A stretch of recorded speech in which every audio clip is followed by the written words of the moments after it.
A place where the scenery shifts and the seasons unfold in a mesmerizing dance. The islands are a very different way of life. We're very relaxed, calming. Where you walk a path back in time, some 400 million years. That's the oldest biologically diverse reef in the history of life on Earth.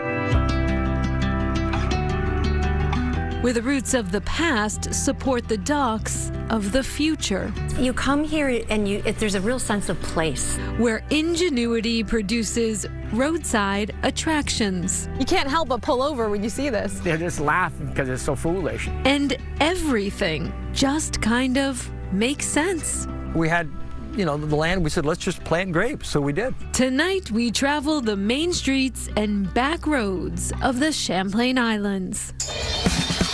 This is Chronicle on WCVB Channel 5. Accessible by bridge or ferry, the Champlain Islands encompass roughly 200 miles of shoreline around a trio of islands.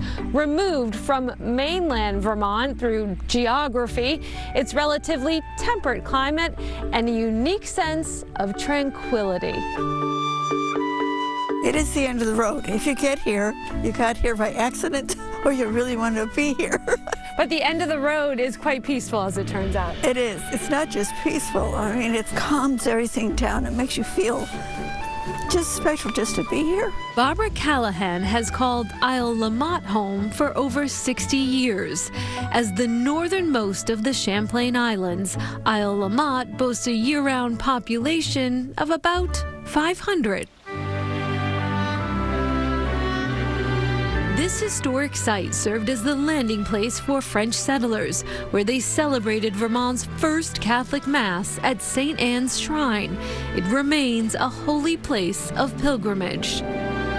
Nearby, the remnants of a stone house stand as a poignant reminder of the grandeur that once attracted famous visitors. Formerly known as the Fisk Farm, this very spot is where Theodore Roosevelt, then vice president, received the news of President McKinley's assassination, forever marking it as a place of historical significance. I ended up in this place because my fiancé, many years ago, his family had been here from day one. Today, it serves as the residence of Linda Fitch. Nestled alongside a natural museum that tells an enchanting story. The oldest biologically diverse reef in the history of life on Earth. The reef is a visible section of the expansive Chazy Formation, which stretches from Quebec to Tennessee. Dating back more than 450 million years, it harbors fossils from a time when this region was a vibrant tropical marine environment. All of life was in the ocean. So these were, complex multicellular organisms, gastropods and stromatoporoids. Despite living just feet away, Fitch didn't know these markers of ancient life were in her own backyard. But that's what curious 7-year-old sons are for. Just came running into the house and said, Mom, follow me. Just beyond the brush, this jaw-dropping view. Then we came out to this. Wow.